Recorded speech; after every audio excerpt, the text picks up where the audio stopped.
Hello आपण समस्त को चाय स्किल यूट्यूब चैनल को स्वागत।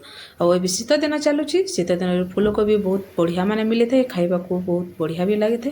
तो चलतु आज फूलकोबी गोटे आम नुआ रेसिपी करवा जोटा कि बहुत माने स्वादिष्ट लगी थे भिन्न प्रकार करवा।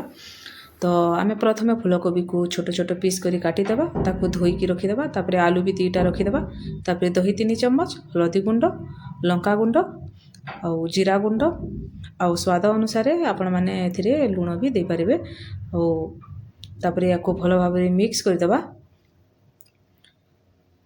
मिक्स कर सारा पर आम आम जो फूलकोबी आ आलूटा काटिकी रखी ताको पूरा मिक्स आम करदेबा।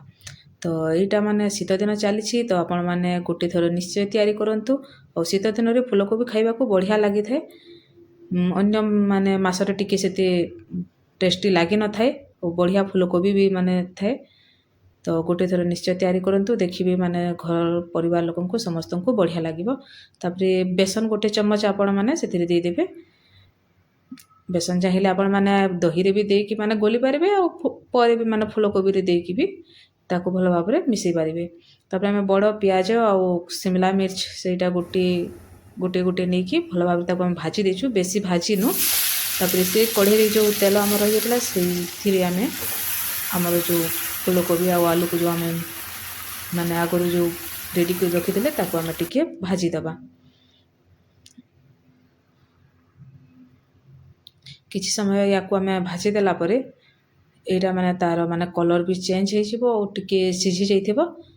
तापर या आम ढांकुणी देकी टिके पे कवर कर देकी बंद करके रखीदबा। देखो ये आमर माने सिझी गलानी आपण माने एटा एमती भी माने खाइबा को चाहिए तो भी माने खाई परिबे।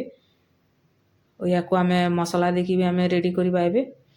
तो आमर फूलकोबीटा एबे माने हो जाइए तो या आम एबे काढ़ी नबा। तापर से जो फूलकोबी आम करथिले कढ़ई दे से कढ़ई रे आम तेल माने 2 चम्मच तेल दे देबा।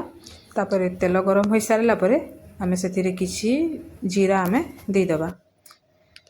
जीराटा हो सारा फुटी सारा पर तापर आम से गोटे माने पियाज छोट छोट काटिकी आम भाजी देबा। तापर आम से अदा और रसुण रो पेस्ट माने गोटे चम्मच दे देबा। तापर भल भाव ताको आ टिके भाजी देबा। तापर से आम लंका गुंड जीरा गुंड हलदी गुंड और कस्तूरी मेथी सेटा माने देकी माने ताको भल भाव आम भाजी देबा। तापर आमर गरम मसला 1 चम्मच दे देबा। आम ए आगरू माने आमर दे देछु दहीटा से आम टमाटर दबानी टमाटर दे देले खट्टा हो जिवो। तापर मसला सिझी सारा पर तापर आम फूलकोबी आलू शिमला मिर्च पियाज जो आम रखी भाजिकी आगरू ताको आम देके भल भाव ताको मिक्स करदेबा। आपण माने निश्चय गोटे थर घरे तैयारी करंतु देखिबे माने केते टेस्टी लागुछि। तापर शेष को आम धनिया पत्र दे देबा। तापर एबे देखंतु हमर माने एबे रेडी हो गला बेसी समय लागबनी और बहुत स्वादिष्ट माने लागि थे। या को आम रोटी साहाय्य रे किंबा भात साहाय्य रे भी खाई परबा बहुत बढ़िया लागि थे। आपण मान को केमति लागिला कमेंट्स करिवे। Thank you.